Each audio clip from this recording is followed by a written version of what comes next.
स्वागत है आपका ऑनलाइन प्लेटफॉर्म अवध कोचिंग पे। तो आज हम लोग एक नए विषय के साथ आपके साथ जुड़ना चाहेंगे और वो विषय होगा जियोग्राफी। ठीक है, तो आज से आप हमसे इंडियन जियोग्राफी और वर्ल्ड जियोग्राफी के क्वेश्चनों को पढ़ेंगे और साथ साथ में हम लोग थ्योरी, पहले को तो हम लोग थ्योरी को कवर करेंगे, फिर उसके बाद में उस पर हम लोग कुछ क्वेश्चन आंसर लेकर आएंगे जो आपके एग्ज़ाम के लिए इम्पोर्टेंट हो सकता है काफ़ी ज़्यादा। तो आज हम लोग जो शुरू करने वाले हैं वो है आपका क्या, इंडियन जियोग्राफी, यानी कि भारत का भूगोल। देखो, भूगोल जब पढ़ना होता है तो हमें ये पता होना चाहिए कि जो आपके मैप की बात करते हैं, जो आपके मानचित्र होते हैं, इनका सहारा लेना बहुत ही इंपॉर्टेंट हो जाता है। अगर आपने मैप को अगर समझ लिया है तो आपने अपने समझ लो कि आधा जियोग्राफी तो आपने मैप से ही ख़त्म कर लिया है, क्योंकि जियोग्राफी डिपेंड करता है पूरा मैपिंग पे। तो अगर आप जैसे भी जहाँ कहीं भी आपने अपना स्टडी रूम बना रखा हो पढ़ने के लिए, तो वहाँ पर मैप तो अनिवार्य होने ही चाहिए। तो उससे आपके स्ट्रेटेजी के या अन्य प्रकार की चीज़ें आपकी सॉल्व हो जाती हैं। तो हमने पढ़ा है कि जैसे जो मैप है वो आपके टेबल पर या दीवारों पर चिपका होना चाहिए, वर्ल्ड मैप, इंडियन ज्योग्राफी। और अगर आप यूपी या अन्य किसी राज्य से हैं तो उस राज्य का मैप आपके साथ होना चाहिए, और साथ साथ में जो एक एटलस की बुक आती है वो तो आपके पास होना ही चाहिए। तो हमारे पास मैप जो होते हैं ना, वो तीन प्रकार के खासकर मैप होते हैं, मानचित्र होते हैं। एक राजनीतिक होता है, एक प्राकृतिक होता है और एक थीमेटिकल होता है। ये हमने पढ़ रखा है। तो आज हम लोग जो जियोग्राफी है उसको हम लोग पढ़ने वाले हैं, और आज जो हमारा विषय होगा वो होगा क्या,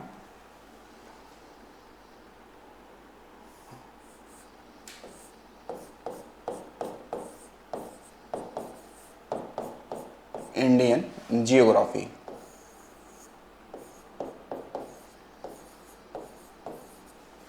इंडियन जियोग्राफी क्या कहें, भारत का भूगोल।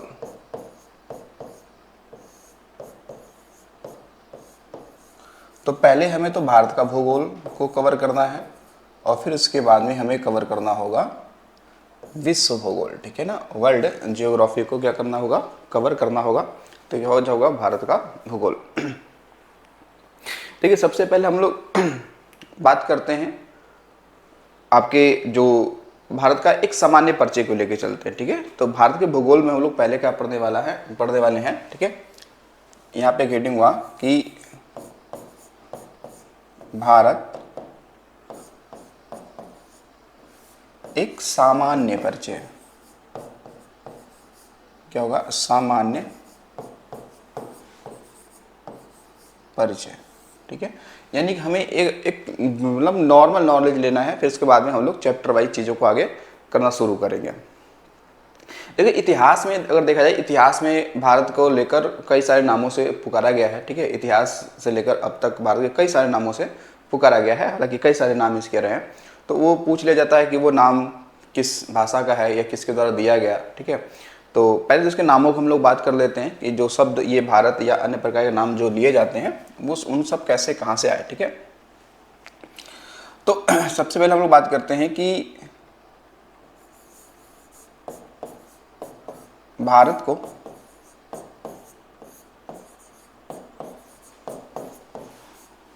प्राचीन काल से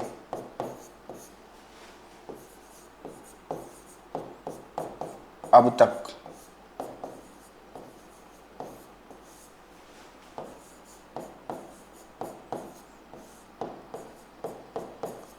कई नामों से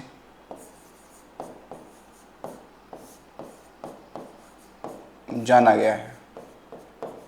ठीक है, कई नामों से जाना गया है। तो फिर किन किन नामों से जाना गया है ये हम लोग बात करते हैं, देखते हैं जरा। देखिए जरा, इससे हम लोग अगर बात करते हैं सबसे पहले कि भारत जो नाम है इसके पीछे क्या तर्क दिया जाता है। तो इसके पीछे दो तर्क दिए जाते हैं कि ऋग वैदिक ऋग्वैदिक काल के एक प्रमुख जन है, प्रमुख जन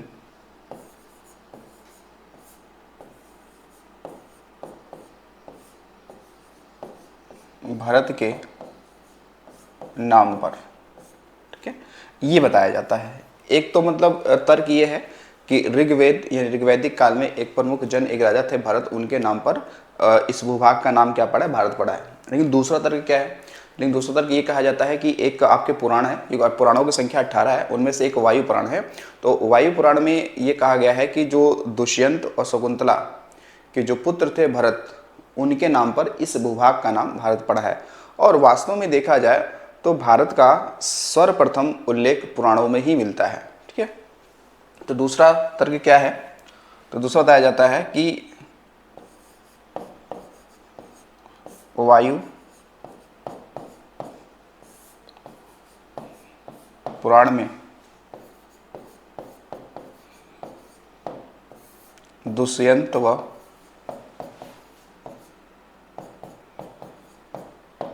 शकुंतला के पुत्र भरत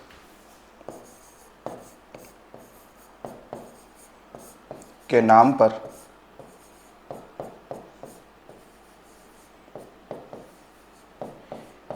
इस भूभाग का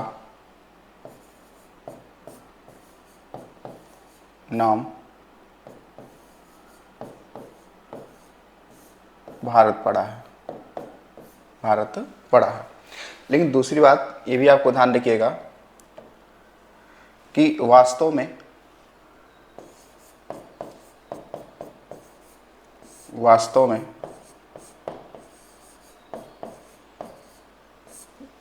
भारत शब्द का सर्वप्रथम उल्लेख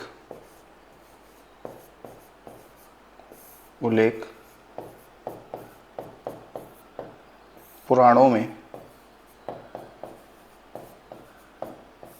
किया गया है, ठीक है। तो ये ध्यान रखिएगा कि ये तो वास्तविकता में बताया जाए कि वास्तव में भारत शब्द का उल्लेख सबसे पहले कहाँ किया गया, तो ये पुराणों में किया गया है। तो हमने एक कॉन्सेप्ट समझा कि भारत जो नाम है वो कहाँ से आया है।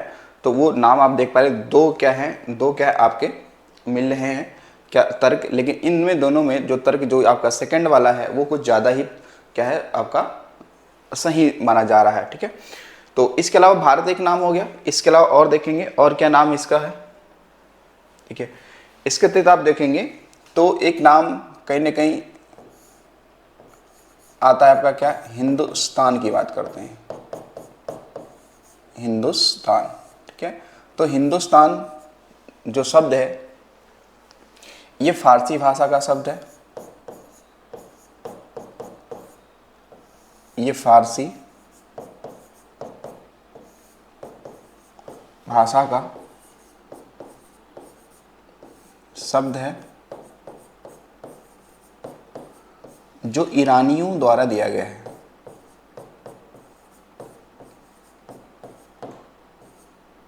जो ईरानियों द्वारा दिया गया है। तो ये सवाल आपसे बन सकता है कि जो हिंदुस्तान शब्द है ये किस भाषा का शब्द है, तो ये फारसी भाषा का शब्द है। और किसके द्वारा दिया गया है, तो जो ईरानियों द्वारा है, मतलब जो ईरानी लेखक, जो अरबी फारसी के जो लेखक थे उन्होंने भारत को हिंदुस्तान नाम दिया है, ठीक है। इसके पीछे थोड़ा सा तर्क ये दिया जाता है, रीजन क्या है इसका तो भी देख लेंगे,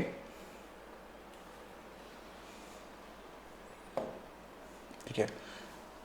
इसमें ये बताया गया कि ये नाम आया कैसे, कहाँ से आया,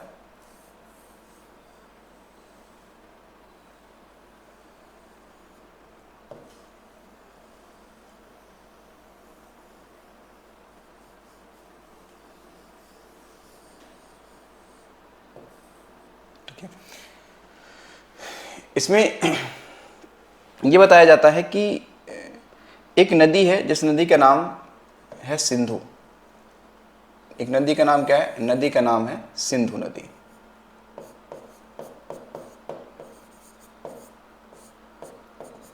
सिंधु नदी, ठीक है, सिंधु नदी। तो जब ईरानियों ने क्या किया, आक्रमण भारत पे किया, तो आक्रमण करने के लिए भारत में क्या करना पड़ेगा, आपको सिंधु नदी को क्रॉस करना पड़ेगा, उसको पार करना पड़ेगा।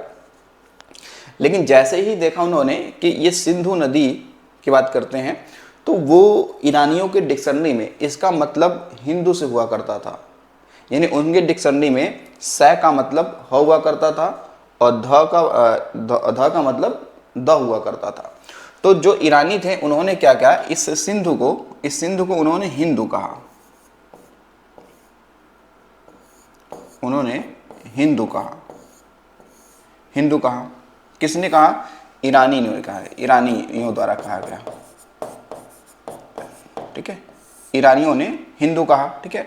और इन्होंने बोला कि ये जो हिंदू नदी है इसके इस पार जो रहने वाले लोग हैं वो कौन है, वो हिंदुस्तानी है, या जो ये हिंदू नदी के इस पार जो भूभाग है वो क्या है, वो हिंदुस्तान है। क्योंकि स्थान का मतलब होता है स्थान, ठीक है, स्थान का मतलब क्या होता है, स्थान होता है। तो ईरानियों ने कहा कि ये जो हिंदू नदी है, इस हिंदू नदी के इस पार जो रहने वाले लोग हैं या फिर जो स्थान है वो क्या है, वो हिंदुस्तान है, वो क्या है, वो हिंदुस्तान है, ठीक है। तो जो ईरानी हैं, ईरानियों ने सिंधु को हिंदू कहा, क्यों, क्योंकि उनकी डिक्शनरी में स का मतलब ह हुआ करता था और ध का मतलब द हुआ करता था, इसलिए उन्होंने सिंधु को हिंदू कहा और इसका जो नाम पड़ गया वो हिंदुस्तान पड़ गया। तो हिंदुस्तान जो नाम है वो दाना ये फारसी भाषा का शब्द है और किसने दिया, तो ईरानियों द्वारा दिया गया, ठीक है, ईरानियों द्वारा दिया गया, ठीक है। उसके अलावा देखिएगा, जब हम और बात करते हैं दूसरा नाम, एक आएगा आपका इंडिया की बात करते हैं, एक नाम आपका आएगा इंडिया, ठीक है, इंडिया आएगा। तो इंडिया शब्द जानिएगा, इंडिया जो शब्द है ये यूनानियों द्वारा दिया गया है, जो इंडोई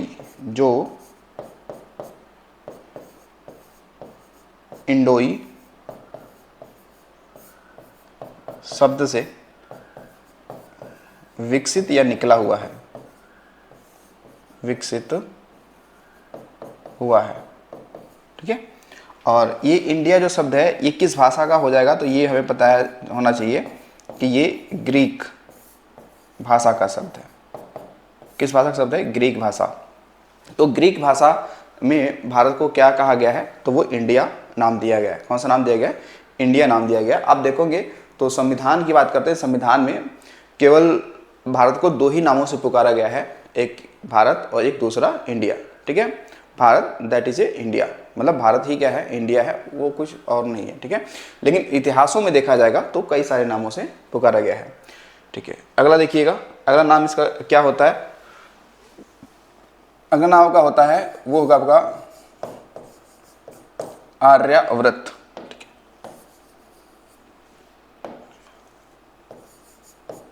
आर्यावर्त, ठीक है। तो ये नाम क्यों पड़ा, तो ये बताएंगे कि भारत में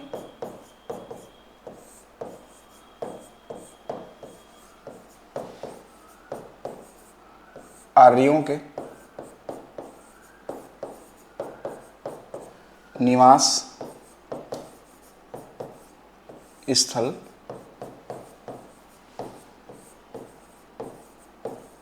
होने के कारण, ठीक है।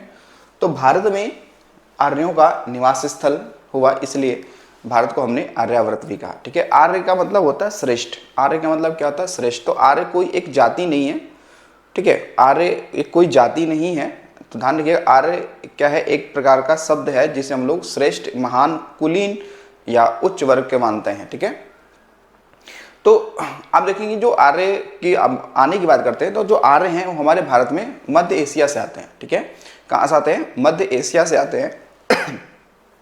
एशिया माइनर जैसे हम लोग बोलते हैं, एशिया माइनर, तो यानी कि आप देखेंगे तो कहीं नहीं ये आर्यों का निवास स्थल भारत में होने के कारण इसका नाम क्या पड़ गया, आर्यव्रत पड़ गया। ठीक है, तो अब तक हमने भारत के कितने नामों को पढ़ रखा है, एक भारत, दूसरा इंडिया, हिंदुस्तान और आर्यावर्त। ठीक है, तो ये 4 नाम तो हमें एक मिलता है, लेकिन वैसे भारतवर्ष भी कहा गया है। रीजन क्या है कि भारत प्राचीन काल में एक मतलब विशाल उपमहाद्वीप के रूप में फैला हुआ था, जिसको हम लोग भारतवर्ष कहते थे। ठीक है, तो अगर ये बात करें जाए कि प्राचीन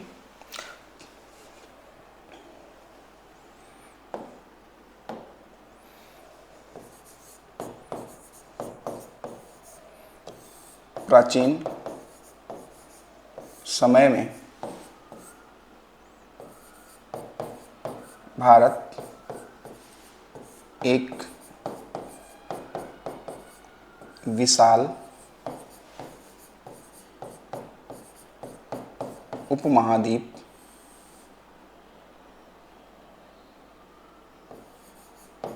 था, जिसे भारतवर्ष कहते थे, भारत वर्ष कहा जाता था। ठीक है, तो यानी कहीं ना कहीं भारतवर्ष भी कहा गया है। कब कहा गया है, जब भारत एक क्या विशाल उपमहाद्वीप था। ठीक है, यहाँ पे क्या लिखा, उपमहाद्वीप। ठीक है, यानी भारत को हमने महाद्वीप के दर्जा दिया है। ठीक है, एक तो महाद्वीप होते हैं, 7 महाद्वीप हैं, लेकिन उपमहाद्वीप का दर्जा दिया है। क्यों, क्योंकि ये एक बड़ा भूभाग था। उस भूभाग में वर्तमान समय जो कुछ ऐसे देश है जो उस समय इनमें इंक्लूड थे। जैसे आज जितने भी सार्क कंट्रीज जो देश हैं, सार्क कंट्रीज में लगभग वही 8 देश आते हैं, तो वो 8 देश मिलकर उस प्राचीन समय में क्या बनाते थे, उपमहाद्वीप बनाते थे। क्या बनाते थे, उपमहाद्वीप बनाते थे, या उसे भारतवर्ष भी कहा जाता था। जैसे कि उसमें भारत इंक्लूड था। ठीक है, बांग्लादेश था, अफगानिस्तान था, पाकिस्तान था, नेपाल था, श्रीलंका था। ठीक है, और आपका मालदीव था। तो इन सबको मिलाकर उपमहाद्वीप बनता था। चलिए अगला पॉइंट देखेंगे। अगला है कि भारत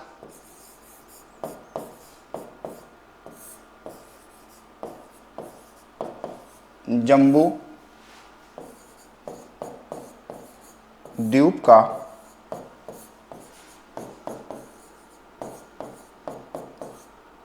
दक्षिणी हिस्सा है। तो ये देखिए अपने आप में कितना यूनिक एक सवाल है। अगर सवाल कभी भी ये बनता है कि भारत किस द्वीप का हिस्सा है, तो बताना जम्बू द्वीप का हिस्सा है। ठीक है, और जम्बू द्वीप में भी ये कहाँ पड़ता है, किस हिस्से में, तो वो दक्षिणी हिस्से में पड़ता है, यानी कि साउथ वाले हिस्से में पड़ता है। ठीक है, तो भारत जम्बू द्वीप का हिस्सा है। जम्बू द्वीप क्यों, जम्बू द्वीप की बात करें, जम्बू द्वीप को कुल मिला के हम लोग, उसमें कई सारे उस समय देश इंक्लूड थे, उनको हम लोग जम्बू द्वीप कहते थे। रीजन था क्या था कि उस द्वीप पे जो जामुन के वृक्ष होते हैं, किसके, जामुन के जो वृक्ष होते हैं, उनकी संख्या ज़्यादा थी, इसलिए उस द्वीप को क्या बोला गया है, जम्बू द्वीप कहा गया। ठीक है, जम्बू द्वीप कहा गया है। ठीक, चलिए इसके अतिरिक्त और हम लोग देखते हैं एक, तो ये तो नामों का क्या रहा है, ये नामों का इतिहास रहा है। तो भारत के कई सारे नाम रहे हैं, लेकिन संविधान में भारत को 2 ही नामों से पुकारा गया है। ठीक है ना, ये भी आपको ध्यान रखना कि संविधान में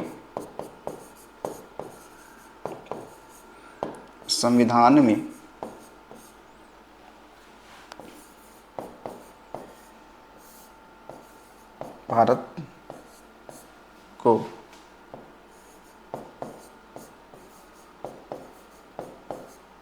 दो नामों से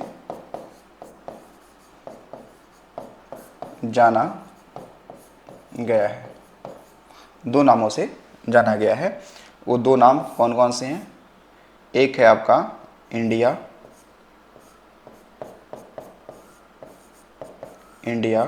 और दूसरा है आपका भारत। इसमें लिखा हुआ है कि India that is a Bharat shall be union of state. ठीक है, हम लोग आगे के क्वेश्चनों पे देखते हैं भाई, आगे के कुछ सवालों को। अब हम लोग यहाँ पे हेडिंग डाल सकते हैं। ठीक है, अब यहाँ पे हेडिंग डाल सकते हैं हम लोग कि भारत में जो क्या है आपका आकार है, या फिर कह सकते हैं जो भौगोलिक स्थिति। ठीक है, आकार एवं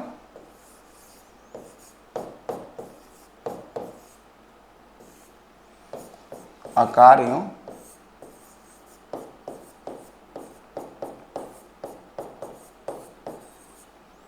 भौगोलिक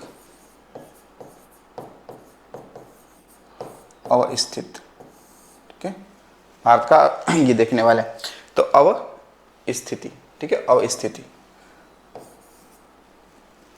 तो ये हमें इस पे बात कर लेना है, ठीक है। तो देखिए सबसे पहले हम लोग बात करते हैं कि भारत का जो आकार है, भारत का आकार ये कैसा है, तो ये चतुष्कोणीय, चतुष्कोणीय,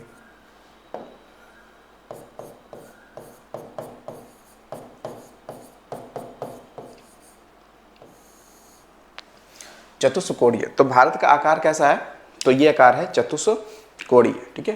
तो ये पूछा गया, तो ये भारत का आकार कैसा है, चतुष्कोणीय, कैसा, चतुष्कोणीय। रीजन क्या है, आपने देखा होगा कि भारत का जब मैप हम लोग देते हैं तो वो लगभग चार कोण जैसे निकले हुए दिखते हैं। जैसे आप आकार में देखेंगे इस तरीके से, देखिए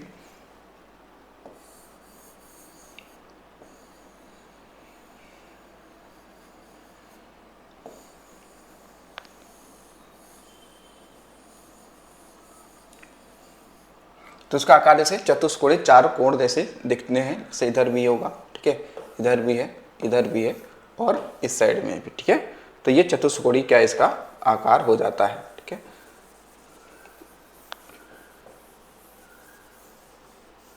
ठीक, इसके अतिरिक्त देखिएगा भारत का देखा जाए क्षेत्रफल की बात करेंगे,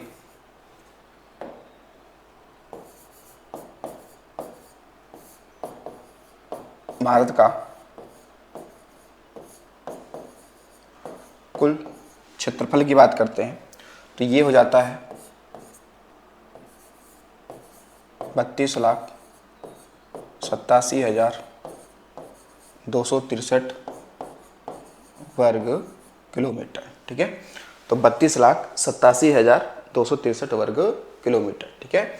जो पूरे विश्व का कितना है, तो 2.42% है, ठीक है। अगर ये पूछा जाए कि भारत का क्षेत्रफल पूरे विश्व के क्षेत्रफल का कितना परसेंट है, तो वो हो जाएगा 2.42%। और जबकि पूरा एरियाज के पूछेगा क्षेत्रफल कितना है, तो 32,87,263 है। फिर देखिएगा, फिर आपसे सवाल ये बनेगा, भारत की जो हम बताते हैं लंबाई और चौड़ाई की बात कर लें,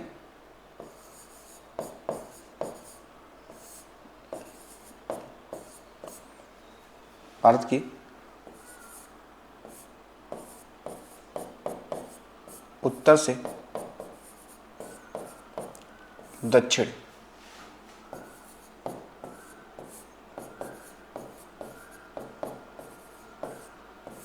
की लंबाई की बात करते हैं तो ये हो जाता है 3214 किलोमीटर, ठीक है, 3214 किलोमीटर। जबकि बात करें भारत की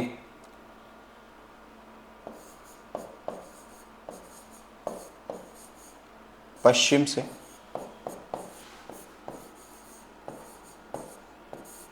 पूरब की लंबाई की बात करते हैं तो ये हो जाएगा 3233 किलोमीटर, ठीक है, 3233 किलोमीटर। तो ये जो उत्तर से दक्षिण की लंबाई होगी ये कहाँ से, तो ऊपर देखा जाएगा तो इंदिरा कॉल से लेकर कन्याकुमारी तक, ठीक है, इंदिरा कॉल से लेकर कन्याकुमारी तक हो जाएगा, ठीक है। जैसे कि अगर जो हम लोग जब भारत का एक मैप पे अगर इसको देखें तो जो लंबाई आप देख पाएंगे वो कुछ ऐसे होगा।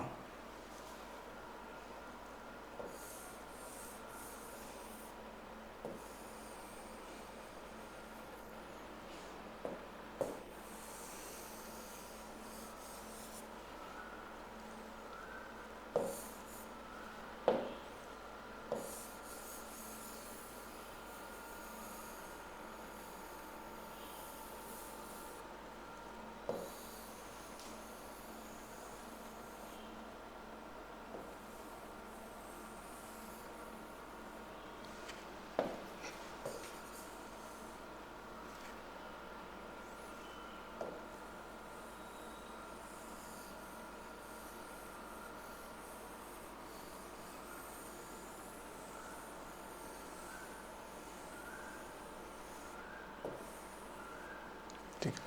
तो ये जो लंबाई हम लोग आगे करेंगे उत्तर से दक्षिण की तरफ, तो ये लंबाई जो आपकी हो जाती है, ये लंबाई उत्तर से दक्षिण की तरफ। तो ये जो यहाँ से लेकर ये जो पॉइंट है यहाँ से लेकर यहाँ तक की जो लेंथ है वो आपकी हो जाती है कितनी, तो ये हो जाती है 3214 किलोमीटर। ठीक है, 3214 किलोमीटर। और जो आपकी ये लेंथ हो जाती है इधर से लेकर यहाँ तक की लेंथ, तो इसकी लंबाई कितनी है, तो 3233 किलोमीटर। कितनी है, 3233 किलोमीटर। ठीक है, और यहीं पर एक पॉइंट आप और भी ध्यान रखिएगा कि भारत का जो सबसे पूर्वी बिंदु है, पूर्व बिंदु, ठीक है, ये कौन सा है, उसका नाम है किबुथु। ठीक है, किबुथु जो कहाँ पे है, जो ये अरुणाचल प्रदेश में है। ठीक है, अरुणाचल प्रदेश में।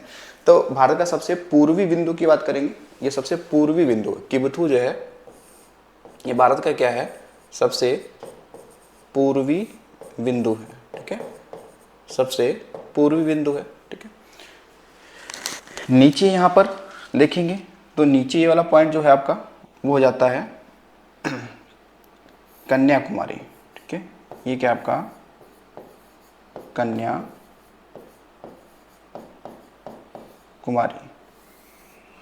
और ये कहाँ पे है, तो ये है तमिलनाडु में।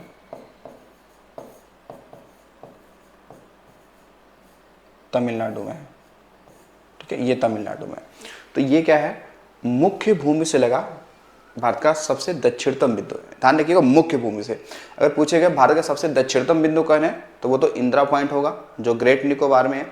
लेकिन सवाल जब ये हो कि भारत का सबसे दक्षिणतम बिंदु कौन सा है, मुख्य भूमि से लगा होगा, तो वो कन्याकुमारी हो जाएगा। ठीक है, तो कन्याकुमारी क्या है, तो ये बताना आपको कि मुख्य भूमि से लगा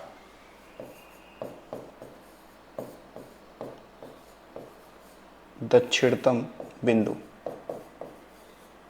दक्षिणतम बिंदु। तो ये आपको ध्यान रखना है कि मुख्य भूमि से लगा दक्षिणतम बिंदु कौन सा है, तो कन्याकुमारी है, तमिलनाडु में। ठीक है, इसके अतिरिक्त देखिए अगर पूछा जाता है यहाँ पर ये जो स्थान है जिसका नाम है गौरमोता,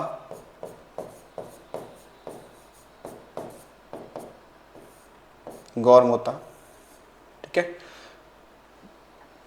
ये कहाँ पे है, तो बताएंगे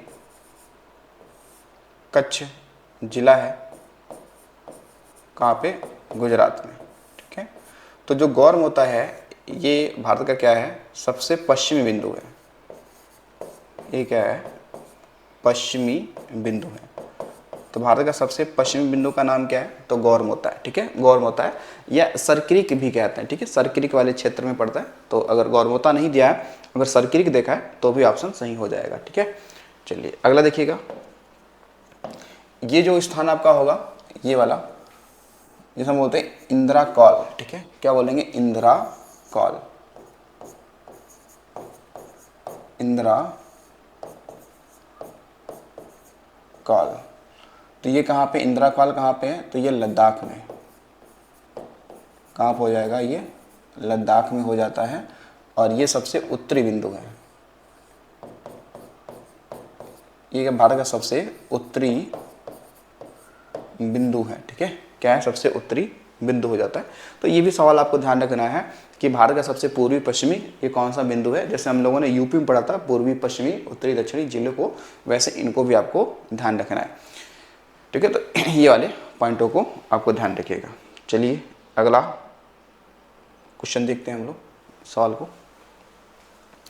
अब हम लोग बात करेंगे भारत की अगर कुल जलीय सीमाओं की बात करते हैं, वो देखिएगा।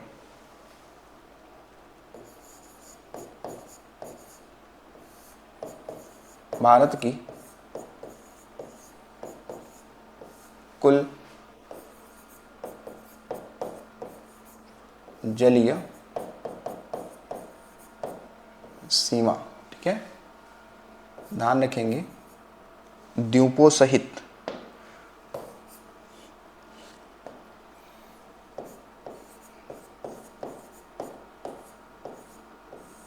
द्वीपों सहित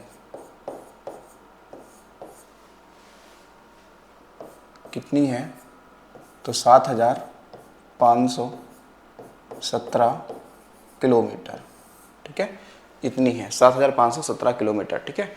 यह लगभग में एग्जैक्ट डाटा तो 7,516.6 है, ठीक है, तो वो लगभग में ये है, ठीक है। तो फिर उसके बाद में सवाल होगा कि मुख्य भूमि से लगी समुद्री सीमा या जलीय सीमा कितनी है भारत की, ठीक है। ये तो कुल हो गया, कुल का मतलब है जिसमें द्वीप भी क्या है, जिसमें द्वीप भी शामिल है, ठीक है। फिर सवाल होगा यहाँ पर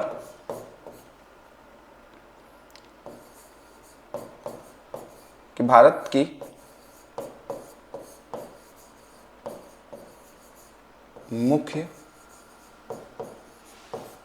भूमि से लगी समुद्री या जलीय सीमा की लंबाई कितनी है, तो वो है कितनी, तो 6100 किलोमीटर, कितनी हो जाएगी, 6100 किलोमीटर हो जाएगी, ठीक है। इसका क्या मतलब है, ठीक है, इसका क्या मतलब है, देखो जरा, इनके हम लोग बात करेंगे तो इसका ये मतलब हो जाता है मुख्य भूमि और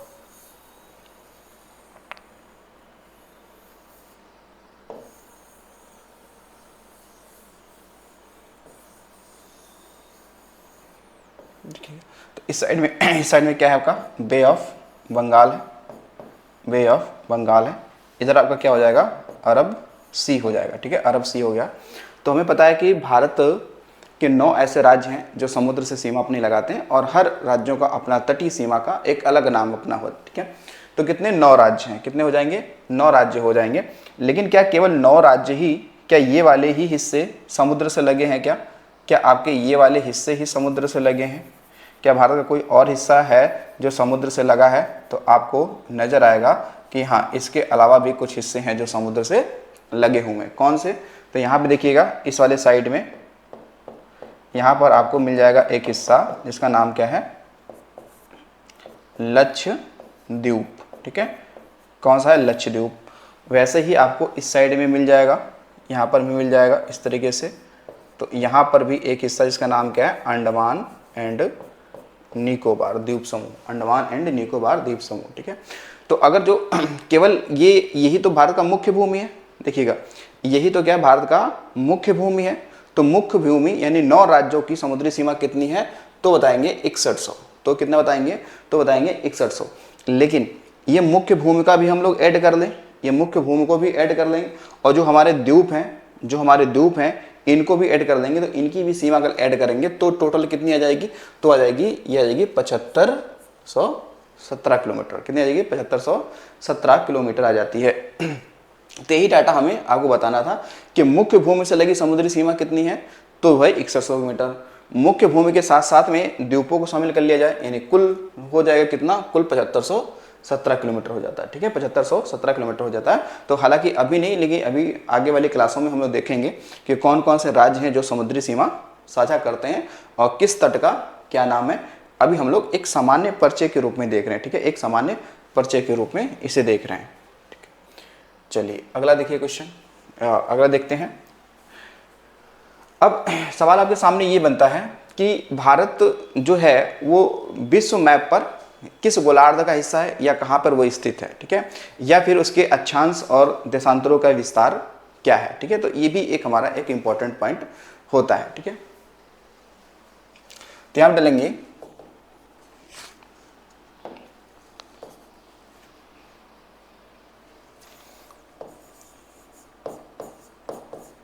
भारत में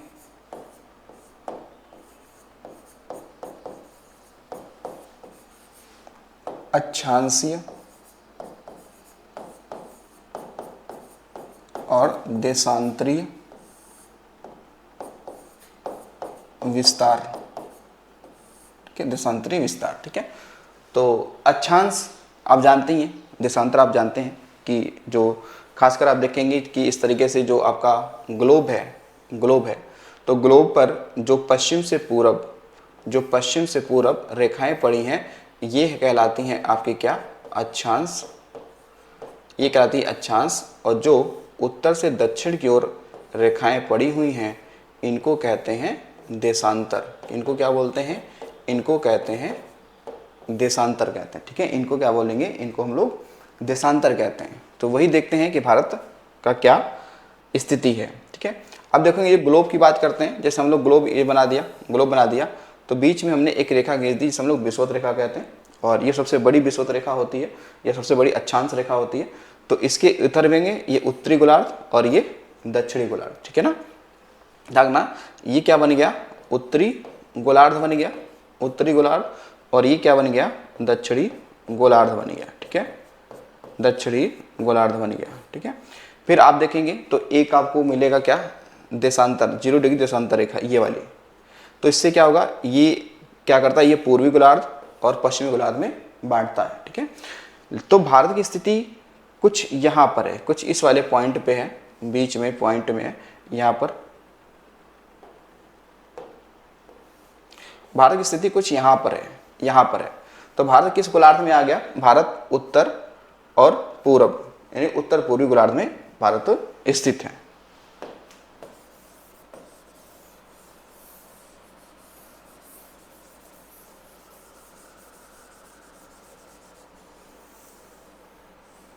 ठीक, तो देखिएगा अब लोग भारत में अक्षांश और देशांतरों की जरा बात कर लेते हैं।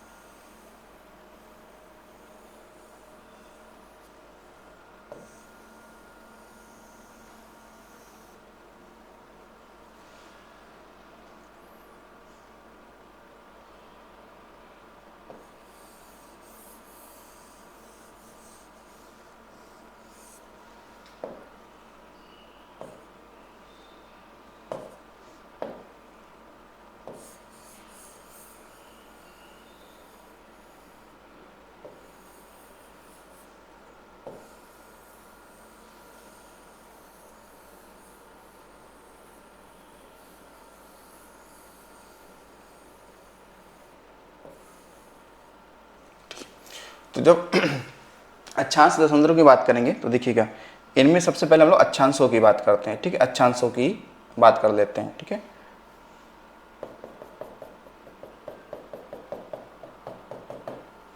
इस तरीके से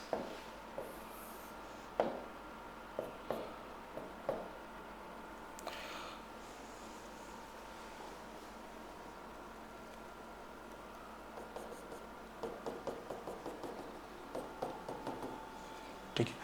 तो देखिए ये क्या आपके अक्षांश है, ठीक है, ये क्या आपका अक्षांश है। तो ये कौन सा होगा, तो 8 डिग्री 4 मिनट, ठीक है, 8 डिग्री 4 मिनट उत्तरी अक्षांश, उत्तरी अक्षांश, ठीक है, 4 मिनट, 8 डिग्री 4 मिनट उत्तरी अक्षांश। ऊपर कितना तक जाएगा, तो ऊपर जो ये मिलेगा आपको वो 37 डिग्री 6 मिनट उत्तरी अक्षांश होगा, ठीक है। ये कितना होगा, तो आपका 37 डिग्री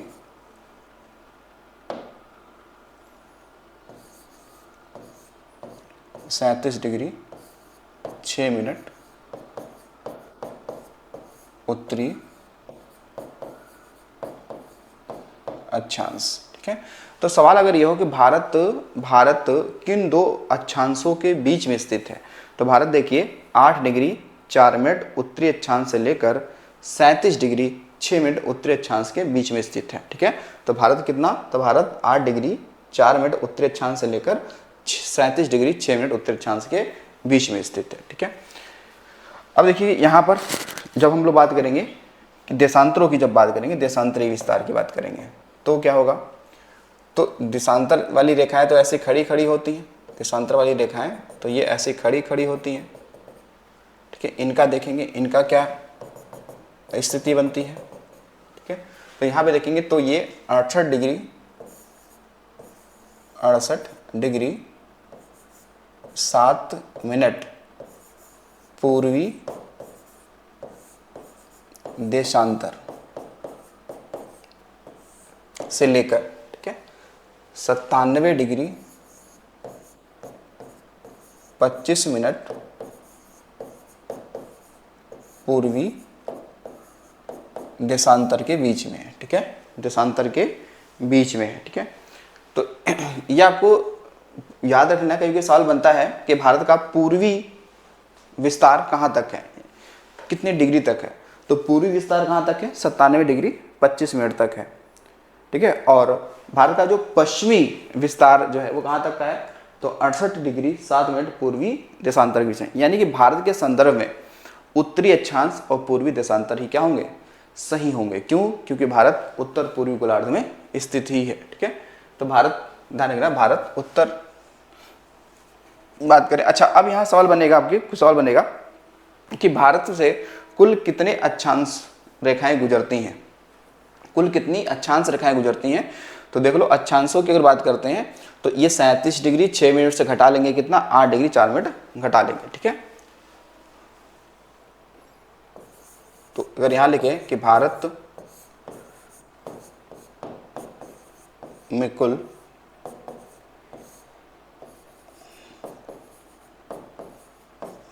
अक्षांश रेखाएं कितनी हैं, तो इसमें से हम लोग घटा लेते हैं, यानी कि 37 डिग्री 6 मिनट में से माइनस कर लेते हैं 8 डिग्री 4 मिनट, माइनस कर लेंगे तो आ जाएगा इतना, यहाँ पे 2 मिनट, और यहाँ पे आ जाएगा 17 में से 8 जाएगा तो आपका मिल जाएगा 9, और यहाँ पे बचेगा 2, ठीक है। यानी कि भारत में कुल 29 डिग्री 2 मिनट, 29 डिग्री 2 मिनट क्या है, अक्षांशीय विस्तार है। यानी कि लगभग हम लोग वही 30 के आसपास मान सकते हैं, ठीक है। तो ये अक्षांशीय विस्तार है, तो फिर देशांतरी विस्तार कितना होगा भारत में, ठीक है। तो इसमें घटा लेंगे हम लोग,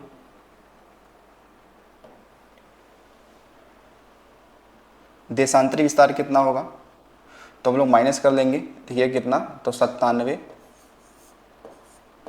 डिग्री 25 मिनट में से माइनस कर लेंगे हम लोग कितना, तो 68 डिग्री 7 मिनट, तो 15 में से 7 चला जाएगा, ठीक है। 15 में 7 आ गया तो आपका कितना बचेगा, तो आपका बच जाएगा 18 8, ठीक है, 8 आ गया, 1 देखिए 17 में से 8 गया, ठीक है, 17 में से 8 चला जाएगा तो आपका बच जाएगा कितना, तो 9, और इधर बचा 8 में से 6 गया तो 2। ये देशांतरी विस्तार है, ठीक है ना, ये क्या आपका देशांतरी विस्तार है, ये देशांतरीय विस्तार है, ठीक है। तो यानी कि भारत में अक्षांशों की अपेक्षा देशांतरों का विस्तार क्या है, ज़्यादा है। कितना है, ज़्यादा है। तो ये 29 डिग्री 18 मिनट है, तो लगभग 30 डिग्री मान सकते हैं। तो यानी कि भारत में जो देशांतरी विस्तार है वो कितना है, 30 डिग्री का है, ठीक है।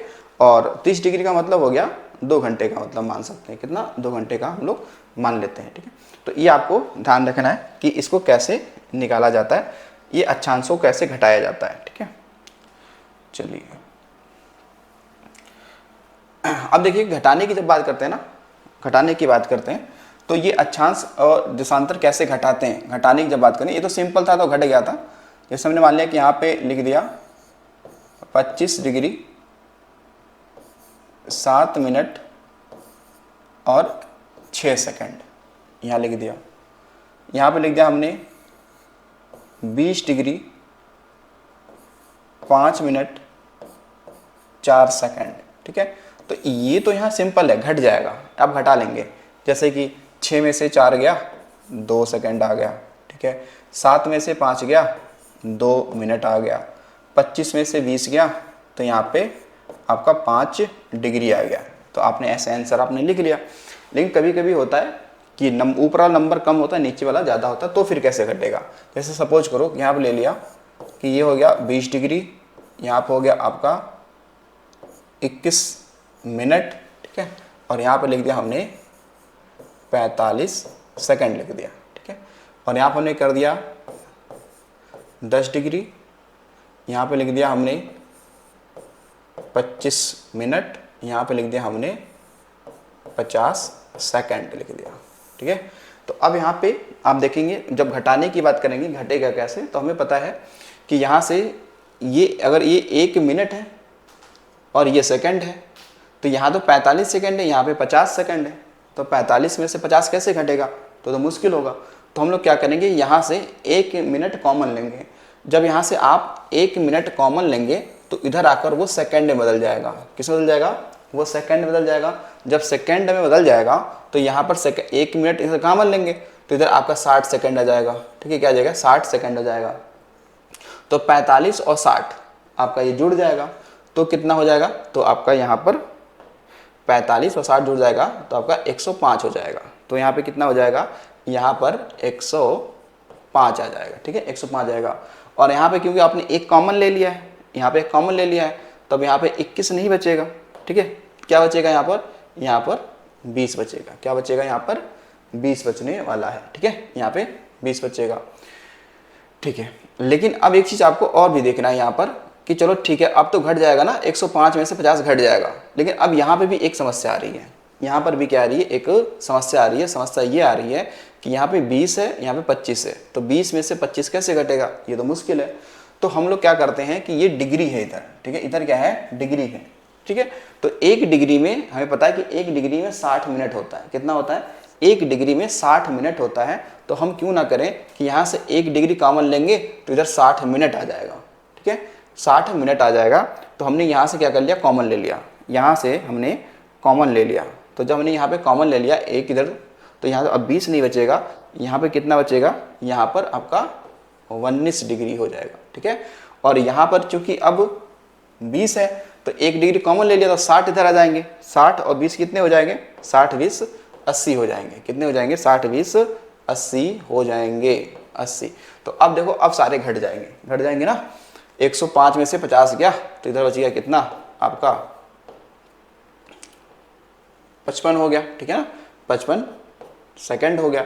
80 में से 25 चला जाएगा, 80 में से 25 चला गया तो 10 में से 5 गया 5, और इधर बच गया 7 में से आपका 5 गया तो ये 5 आ गया, ठीक है, ये मिनट हो गया। इधर आपका 9 डिग्री हो गया। तो ये अब घट गया, अब ऐसे घट जाएगा, ठीक है। तो ये भी ऐसे घटाते हैं हम लोग, ठीक है। चलिए अब देखिएगा कुछ आगे का और कुछ पॉइंट हम लोग देखते हैं। देखिएगा भारत को हमने क्या किया ना, भारत को हमने 6 जोनों में बांटा है। कितने, 6 जोनों में बांटा है। तो यही लिखना कि भारत को कितने, तो 6 अंचलों का मतलब हो गया जोन, ठीक है, जो आपके जोन्स हैं। तो भारत को हमने 6 अंचलों में बांटा है,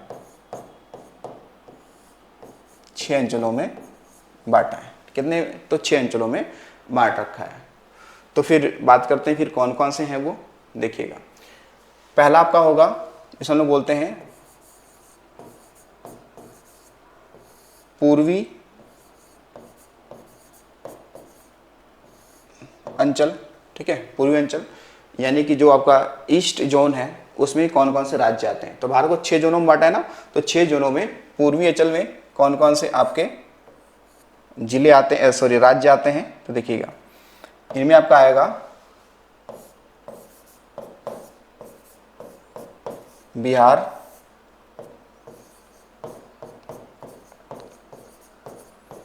झारखंड, ओडिशा व पश्चिम बंगाल। तो यानी कि जो आपका पूर्वी अंचल है, यानी कि जो ईस्ट जोन है, उसमें कितने राज्य आते हैं, उसमें 4 राज्य आते हैं, ठीक है। कौन कौन से, बिहार, झारखंड, ओडिशा और पश्चिम बंगाल, ठीक है। फिर देखिएगा, फिर से आपका होगा पश्चिमी, कौन सा हो जाएगा, इसमें हो जाएगा आपका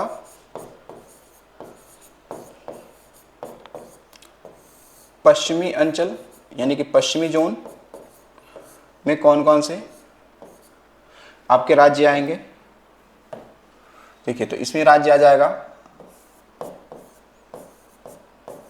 गुजरात,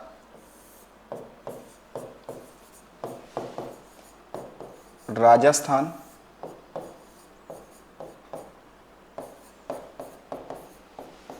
महाराष्ट्र, गोवा। ठीक है, कौन सा आ जाएगा?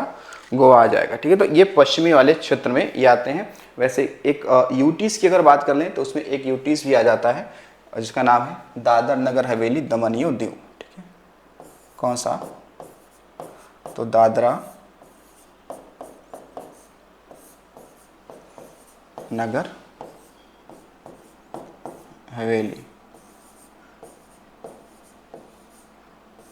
दमन और दीव। ठीक है ना, दमन और दीव ये पश्चिमी जोन में आते हैं। ठीक है, ठीक है। इसके अतिरिक्त देखिए, एक आपका आएगा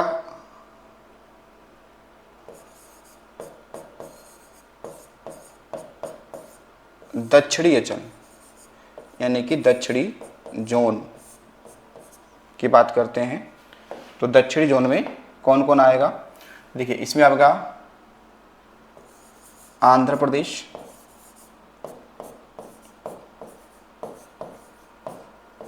आंध्र प्रदेश,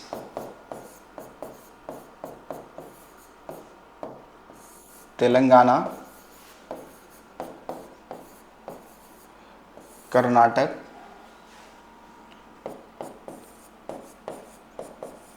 केरल, तमिलनाडु,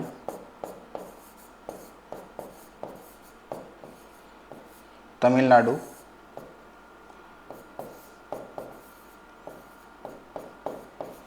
लक्षद्वीप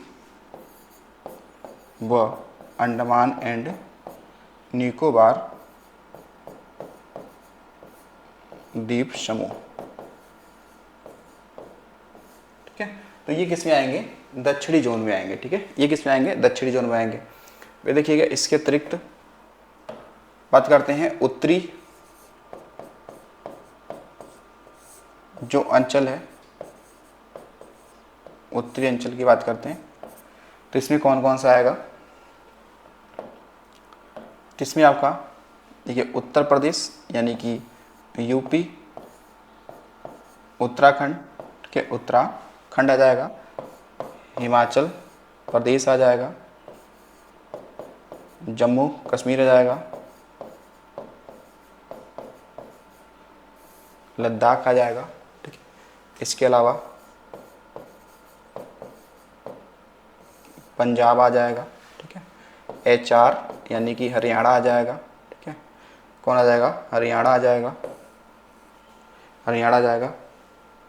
फिर इसके बाद में आपका दिल्ली आ जाएगा। ठीक है, कौन है? दिल्ली आ जाएगा। ठीक है, तो इसमें कितने हो गए? 1 2 3 4 5 6 7 8। इसमें एक और जाएगा, कौन सा? चंडीगढ़। कौन सा आ जाएगा? चंडीगढ़, चंडीगढ़ आ जाएगा। ठीक है, चंडीगढ़ आ जाएगा। तो ये उत्तरी अंचल हो गया। फिर आपका हो जाएगा मध्य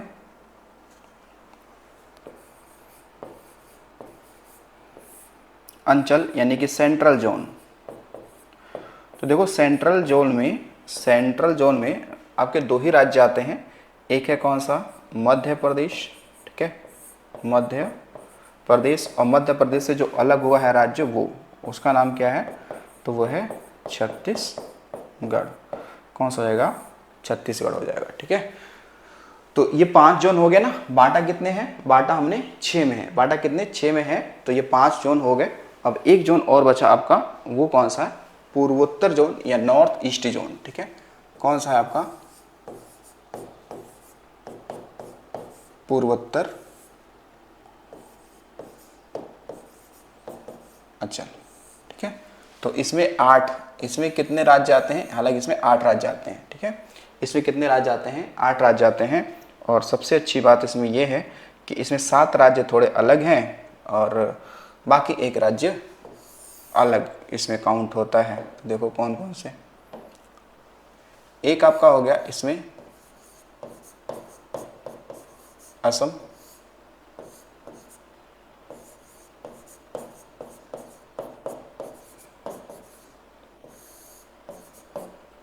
अरुणाचल प्रदेश,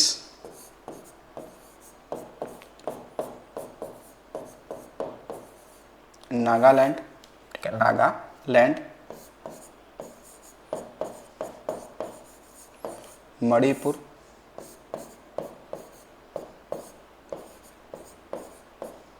त्रिपुरा,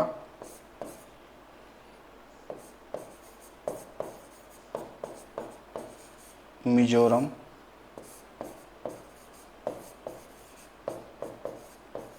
मेघालय, और एक कौन सा हो जाएगा, एक हो जाएगा आपका सिक्किम, ठीक है।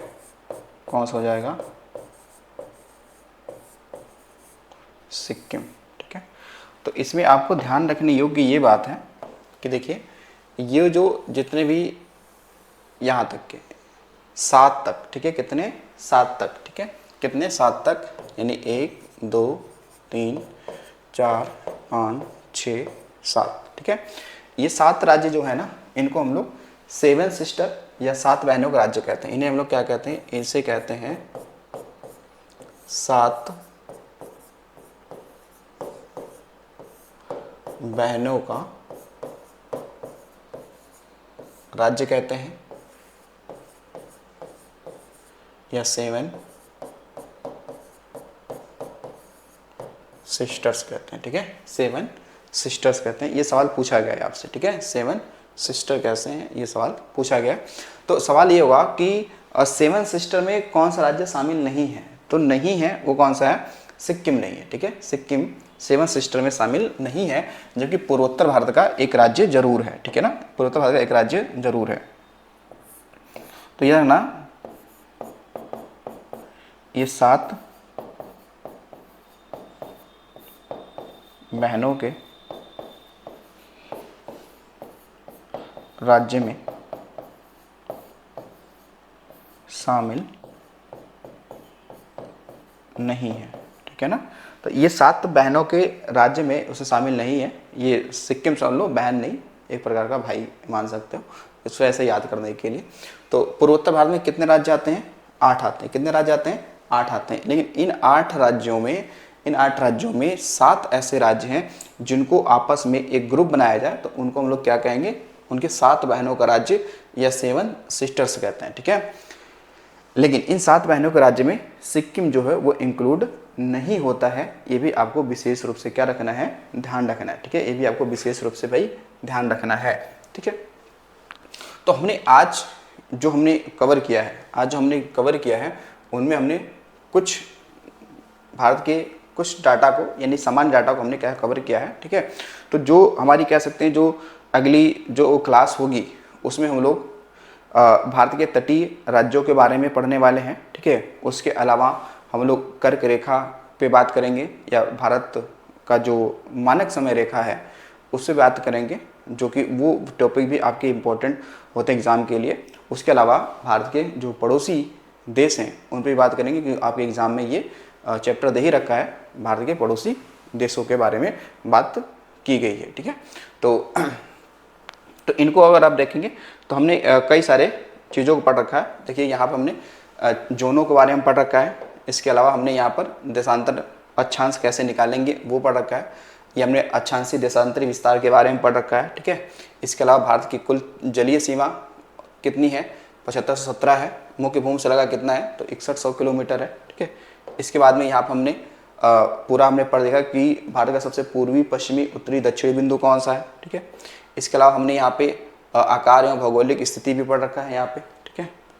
फिर देखिए यहाँ पर नामों के बारे में पढ़ रखा है कि भारत का नाम क्या क्या इतिहास में कब रहा है, कैसे रहा है, ठीक है, ठीक है। ये वही वहाँ पे नामों के बारे में उल्लेख है यहाँ पे, ठीक है। बाकी यहाँ पे हमने शुरुआत ही हमने यहाँ से की थी, ठीक है, हमने शुरुआत तो यहाँ से की थी। तो चलिए आज के जो वीडियो में हमें इतना पढ़ना था, तो चलिए मिलते हैं अगले वीडियो में। तो थैंक्स फॉर वॉचिंग।